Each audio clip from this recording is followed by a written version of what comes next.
दोस्तों, साल 2001 में आई थी एक फिल्म कदर, जो कि बहुत बड़ी हिट साबित हुई। ये बात हम सभी जानते हैं। इस फिल्म ने लोगों के मन में प्यार करने के मायने ही बदल कर रख दिए। आज इस फिल्म को पर्दे पर दोस्तों उतरे हुए 20 साल से भी ज्यादा का वक्त हो रहा है। फिल्म में मुख्य भूमिका में थे सनी देओल, अमीषा पटेल और अमरीश पुरी साहब। फिल्म में दोस्तों एक ट्रक ड्राइवर तारा सिंह की कहानी बताई गई है, जिसे एक मुस्लिम लड़की सकीना से प्यार हो जाता है। भारत पाकिस्तान बंटवारे और उसी दौरान हुए हिंदू मुस्लिम दंगे से इस प्रेम कहानी के सबसे बड़े विलन थे। लेकिन दोस्तों, इन सबको पीछे छोड़कर तारा सिंह अपने प्यार के लिए लड़ता है और उसी प्यार के लिए पाकिस्तान पहुंच जाता है। अब इस फिल्म को देखने वाले ज्यादा लोगों को ऐसा लगता है कि यह फिल्म किसी काल्पनिक घटना पर आधारित है, पर शायद ही दोस्तों किसी को यह मालूम होगा कि इस फिल्म की कहानी बूटा सिंह नाम के व्यक्ति की असली जिंदगी से काफी ज्यादा प्रेरित है। तो आइए दोस्तों, आज की वीडियो में हमारे रियल तारा सिंह यानी कि बूटा सिंह की जिंदगी और उनकी अमर प्रेम कथा के बारे में जानते हैं। दोस्तों, बूटा सिंह की कहानी की शुरुआत होती है आजादी के पहले वाले भारत में, जब भारत पाकिस्तान एक था और पाकिस्तान नाम का कोई भी शब्द नहीं हुआ करता था। उस वक्त बूटा सिंह ब्रिटिश आर्मी में सोल्जर के तौर पर काम किया करते थे। दूसरे विश्व युद्ध के दौरान वो बर्मा यानी कि आज के म्यांमार में तैनात थे और वहीं अपनी सर्विस देते थे।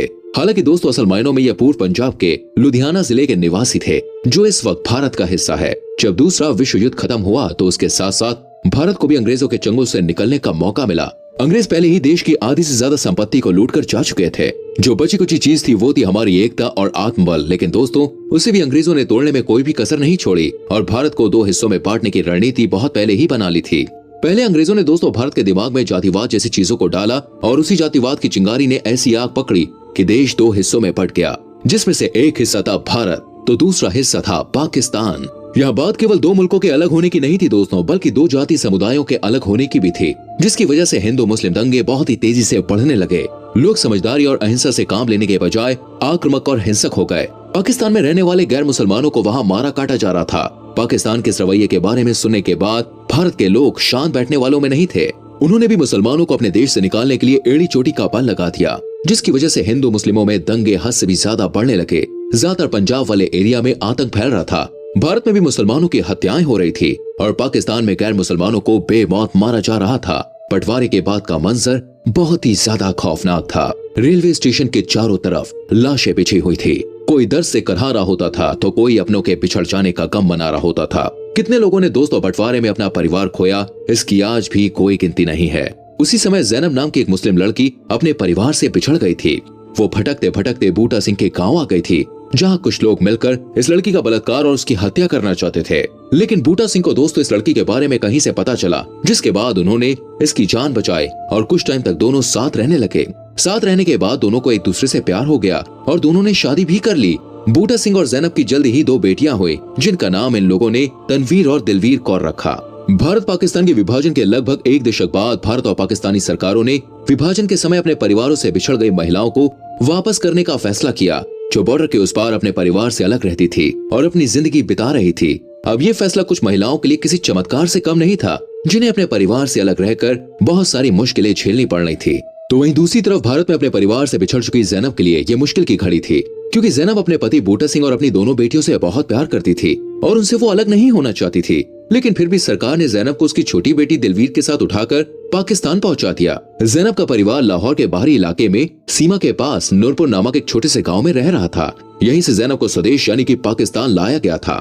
बूटा सिंह के लिए टाइम काफी ज्यादा कठिन था। अपनी बड़ी बेटी को अपने साथ लेकर बूटा सिंह दिल्ली गए, जहां उन्होंने अधिकारियों से अपील करके अपनी पत्नी और बच्चे को वापस लाने की तमाम कोशिशें करी। लेकिन सब कुछ करने के बाद जब वो असफल रहे तो उनके सामने कोई दूसरा रास्ता नहीं था और अंत में उन्हें अपना धर्म परिवर्तन कर इस्लाम धर्म को अपनाना पड़ा, ताकि वो अपनी बच्ची और बीवी के साथ आगे की जिंदगी बिता सके। और धर्म परिवर्तन कराने के बाद बूटा सिंह जमील अहमद बन गए और अवैध रूप से सीमा पार कर वो नूरपुर पहुंच गए। वहां पहुंचने के बाद बूटा सिंह ने अपनी पत्नी और अपनी बच्ची से मिलने की तमाम कोशिशें करी, लेकिन जैनब के परिवार वालों ने उन्हें पकड़ लिया, उनके साथ मारपीट की और अधूरी हालत में राज्य सरकार को सौंप दिया।